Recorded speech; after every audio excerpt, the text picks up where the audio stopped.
मैं देख रहा हूं, मेरी नजर जहां पहुंच रही है उससे भी उस पार मैं इतना बड़ा जनसागर देख रहा हूं।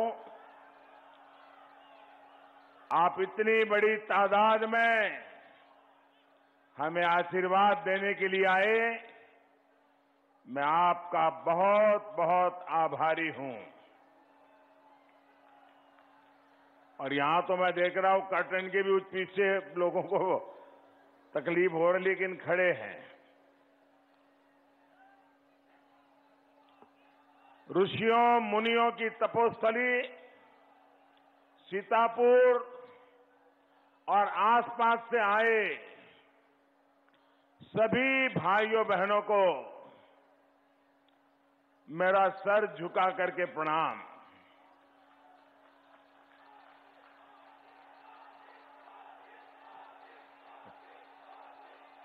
आपका ये उत्साह बता रहा है कि यूपी में अगले 5 चरणों में भी बीजेपी का ही परचम लहराएगा। अब आप सभी को मिलकर के भाजपा को रिकॉर्ड सीटों से जिताना है। 2017 में जो रिकॉर्ड यूपी के लोगों ने बनाया, अब आपको अपना ही रिकॉर्ड तोड़ना है। तोड़ोगे ना? पक्का?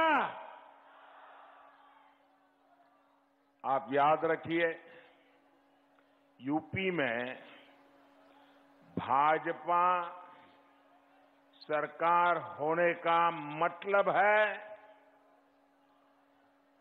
दंगा राज, माफिया राज, गुंडा राज, इन पर बराबर कंट्रोल है कि नहीं है? है कि नहीं है?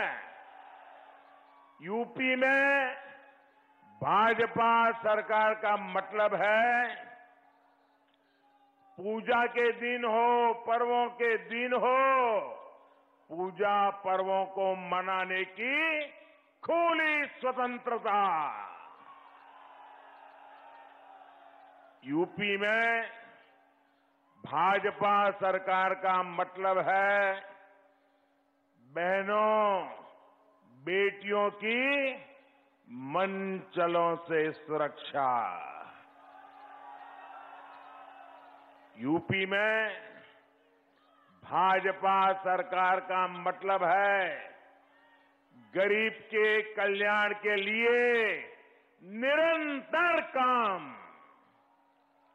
यूपी में भाजपा सरकार का मतलब है केंद्र की योजनाओं पर डबल स्पीड से काम। साथियों, आज संत रविदास जी की जन्म जयंती भी है। रविदास जी के अनेकों मंदिरों में अनेक भक्त जुटे हुए हैं। आज सुबह मुझे भी दिल्ली में संत शिरोमणि श्री गुरु रविदास जी विश्राम धाम मंदिर में जाने का सौभाग्य मिला। मान्यता है कि जब एक बार गुरु रविदास जी राजस्थान जा रहे थे तो दिल्ली में उसी स्थान पर उन्होंने विश्राम किया था। मेरे लिए दोहरी खुशी ये भी है कि मैं उस काशी का सांसद हूं जहां संत रविदास जी का जन्म हुआ था।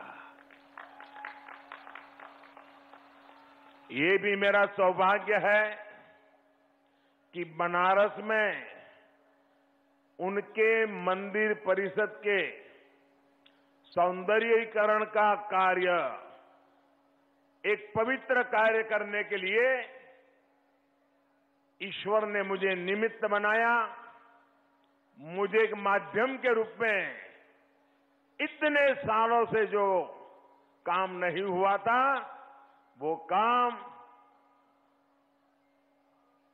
मुझे उस स्थान पर करने का, रविदास जी के मंदिर के पूरे परिसर को सजाने का मौका मिला।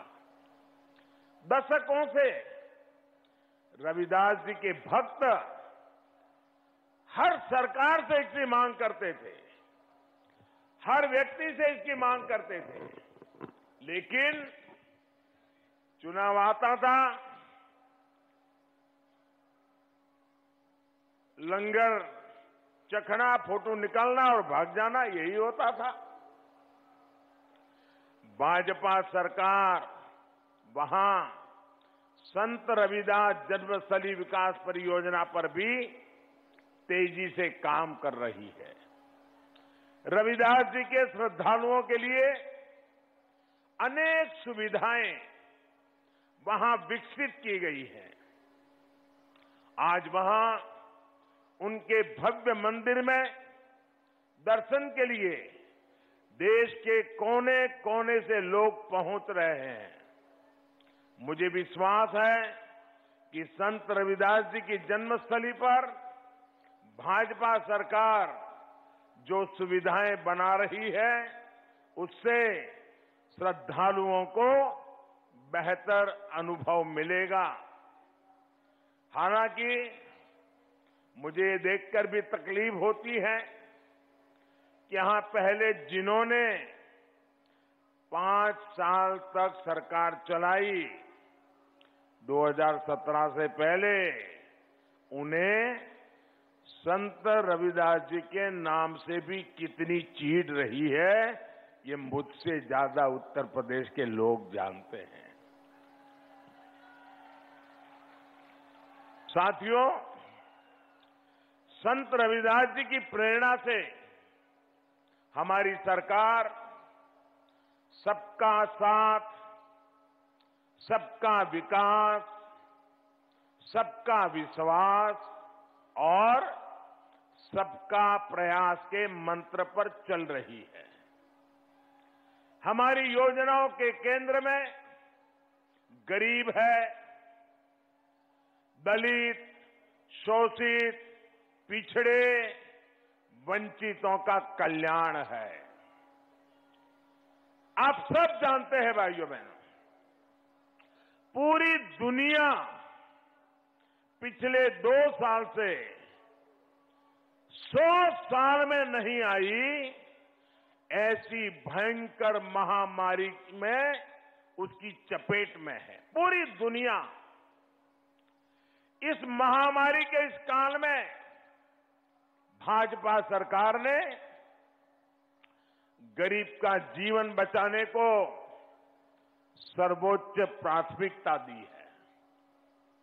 संत रविदास जी भी कह गए थे, और मैं जो रविदास जी जो कह के गए तो बताऊंगा, तो आपको भी विश्वास होगा कि हमारा काम करने का तरीका, हमारा काम करने की प्राथमिकता पूज्य संत रविदास जी ने जो सदियों पहले मार्गदर्शन किया था उसी नक्शे कदम पर चलना की है। संत रविदास जी ने क्या कहा था? संत रविदास जी ने कहा था, ऐसा चाहूं राज में, यानी मैं ऐसा राज चाहता हूं, ऐसा चाहूं राज में मिले सबन को अन्न, छोट बड़ो सब सम सबसे, छोट बड़ो सब सम बसे, रविदास रहे प्रसन्न। यानी मैं एक ऐसा राज चाहता हूं, रविदास जी ने कहा है, मैं एक ऐसा राज चाहता हूं जिसमें सभी को अन्न मिले, हर कोई एक समान समरस होकर रहे, इसी सोच के साथ यूपी के करोड़ों लोगों को करीब करीब 2 साल से मुफ्त राशन दिया जा रहा है। इसमें 9.25 करोड़ से अधिक साथी पिछड़े वर्ग से हैं। अनुसूचित वर्ग के हमारे 3 करोड़ भाइयों और बहनों को भी भाजपा सरकार मुफ्त राशन दे रही है। करीब 3 करोड़ साथी सामान्य वर्ग के गरीब परिवारों के भी है। अल्पसंख्यक समाज के भी लाखों साथियों को इसका लाभ मिल रहा है। जब गरीब की तकलीफ का एहसास हो तो ऐसे ही काम होता है, ऐसे ही काम किया जाता है। गरीब का राशन जो पहले माफिया लूट लेता था, उसका एक एक दाना आज गरीब के घर पहुंच रहा है। इस पूरे कोरोना काल में मैं एक बात पर हमेशा ध्यान केंद्रित कर रहा कि किसी गरीब के घर में ऐसा दिन नहीं आना चाहिए ताकि घर का चूल्हा न जला हो। गरीब के घर में किसी को रात को भूखा सोना न पड़े, इसके लिए हम जागते रहे हैं। और सरकार इस पर 2,60,000 करोड़ रुपए से ज्यादा खर्च कर रही है। गरीब भले ही किसी भी वर्ग का हो, दलित हो, पिछड़ा हो, वो जानता है कि किसने संकट के समय में साथ दिया और कौन संकट के समय लापता हो गया था। ये गरीब बराबर अपने दिमाग में भर के रखता है। साथियों, कोरोना के इस समय में गरीबों को मुफ्त वैक्सीन का भी हमारी सरकार ने पूरा ध्यान रखा है। पहले की सरकारों के समय कभी ऐसे अभियान चलाकर, इतना बड़ा अभियान चलाकर समय सीमा में गरीबों को मुफ्त वैक्सीन नहीं दी गई है। आजादी के इतने सालों के बाद ये पहली बार हुआ है। पहले तो हालत ये थी कि पहले की सरकारों का वैक्सीनेशन कार्यक्रम हमारे गांव तक, आदिवासी इलाकों तक ठीक से पहुंच भी नहीं पाता था।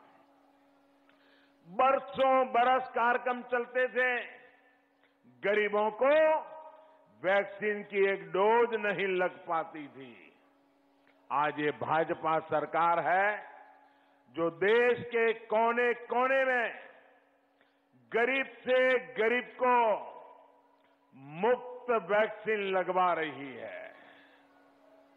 भाइयों बहनों, मैं आपसे पूछना चाहता हूं, जरा जवाब देंगे? मैं सवाल पूछूं, जवाब देंगे? जरा जोरों से बताएं तो पता चले। जवाब देंगे? इधर वाले देंगे, यहां वाले देंगे? आप मुझे बताइए, आपने वैक्सीन लगवाई है? हाथ ऊपर करके बताइए, लगवाई है? आपको वैक्सीन के लिए एक पैसा भी खर्च करना पड़ा है? आपके घर सरकार ने चिंता की है कि नहीं की है? इतनी बड़ी महामारी में आपके परिवार के, आपके गांव को, लोगों की जिंदगी बचाने के लिए हमने जी जान लगा दी कि नहीं लगा दी? भाइयों बहनों, विदेशों में कोरोना का यही टीका बहुत ज्यादा कीमत पर लग रहा है, लेकिन भारत में भाजपा की सरकार हमारे लिए तिजोरी नहीं, मेरे देशवासियों की जिंदगी बहुत उत्तम है, कीमती है। तिजोरी खाली कर देंगे, लेकिन टीका घर घर पहुंचा के रहेंगे। ये काम हमने किया है। ये इसलिए क्योंकि हमें गरीब की, दलित की, हर पीड़ित, शोषित, वंचित की चिंता है, उसकी परवाह है। इस पर भी हमारी सरकार हजारों करोड़ रुपए खर्च कर रही है। भाइयों बहनों, हजारों करोड़ रुपए इस कोरोना काल में गरीबों को आयुष्मान भारत योजना का भी बहुत लाभ मिला है। जो गरीब पहले अच्छे अस्पताल में इलाज की सोच भी नहीं सकता था, और मैंने तो देखा है, क्योंकि मैं भी आप ही की तरह एक बहुत ही सामान्य परिवार से आया हूं। मैंने गरीबी के भाषण नहीं सुने, मैं गरीबी जी करके आया हूं। गरीब की जिंदगी क्या होती है, ये मैं उससे गुजर करके आपके बीच में पहुंचा हूं। भाइयों बहनों, गरीब के घर में मां अगर बीमार होती है, सालों साल तक दर्द सहती है, किसी को बताती तक नहीं है घर में, और दर्द हद से बाहर हो जाए, डॉक्टर के पास ले जाए बच्चे, और डॉक्टर ऑपरेशन के लिए कहे, तो मां कहती है नहीं, मुझे ऑपरेशन नहीं करवाना है। इसलिए नहीं कि वो ऑपरेशन से डरती थी, वो इसलिए ऑपरेशन नहीं करवाती थी कि वो सोचती थी कहीं बच्चे कर्ज लेकर के मेरा ऑपरेशन करवाएंगे और मेरे बाद उनके सर पर इतना कर्ज बना रहेगा कि वो जिंदगी नहीं जी पाएंगे। और इसलिए मां खुद बीमार रहना पसंद करती थी, लेकिन बच्चों के शरीर माथे पर कर्ज नहीं आने देती थी। ये सही है कि नहीं है भाइयों? ऐसा ही होता है।